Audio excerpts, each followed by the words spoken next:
When I first arrived at Whatriggs, I remember I was met by Lynette, who was my first key worker.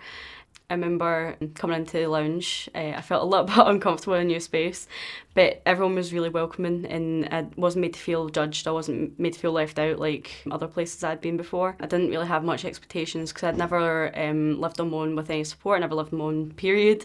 Oh, first impression of Harley and Whatriggs was just a wee ball of energy. Absolutely, that was it, without a doubt.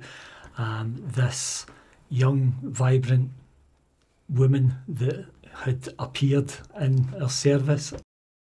So I saw the opportunity for Blue Triangle as an assistant service manager in the Whatriggs service, and I thought, yeah, I'm going to go for that. And the thing that really drew me, to the role was the fact that they're working in a psychological and trauma-informed way. That really piqued my interest. I applied for the role, I brought my entire self to that role, and I was fortunate enough to be included in the Whatriggs team. I remember a day when we were just having a cup of tea, and it was no long after I'd taken over that key worker role, and I actually opened up and I told you that I used to be a supported person in Blue Triangle, and when I was 16, and you were just like, wow, really? And I'm she's like, I would never have imagined that. And we spoke a wee bit about that and the shared experiences, and I remember you just started crying. I'm like, why are you crying? And you were just like, well, just because, like, you've opened up to me and you've told me that, and we just get that real connection. And you know, Harley knew that I knew where she was coming from, and you know, and you just looked at me with tears in your eyes and you said thank you, and I said, what for? And you went, for giving me hope, for making me see that the future's going to be okay. Yeah, you did give me a little hope too. I think what really helped me connect with our young people was being that 16-year-old in supported accommodation. I can remember so deeply how I felt that first night, first couple of days, the first week, and it was fear. I felt so scared. I can remember the pattern in the coving, I can remember the pattern in the carpet, I can remember what colour my duvet was. Most of all, I remembered feeling so scared and so alone.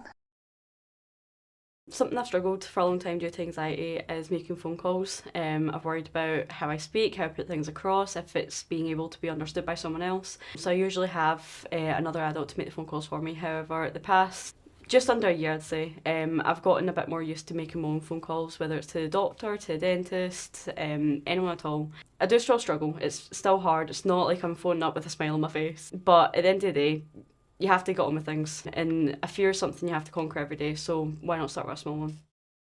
We would work with a young person, they might think that they're ready to move on in their journey, but by the time that we do some of the Let's Move activities, which we can talk about, those activities are structured units that we take young people through. It could be social media, it could be DIY, it could be managing a budget, it could be healthy eating, it could be food hygiene, a lot of different areas.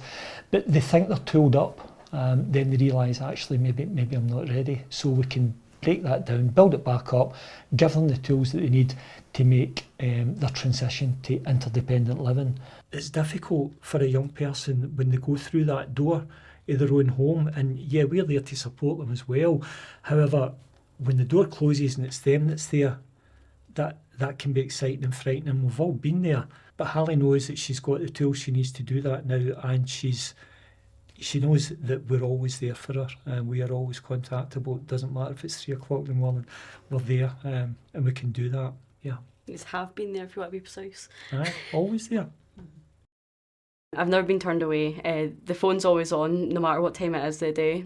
Even if it's a new staff member you might not have a relationship with, they'll still sit there and take time out of their day to talk to you and make sure you're alright. I've seen staff be busy doing key works or busy doing their logs, and they've taken the time to make sure you're alright, and it's probably the biggest support that I could ever ask for.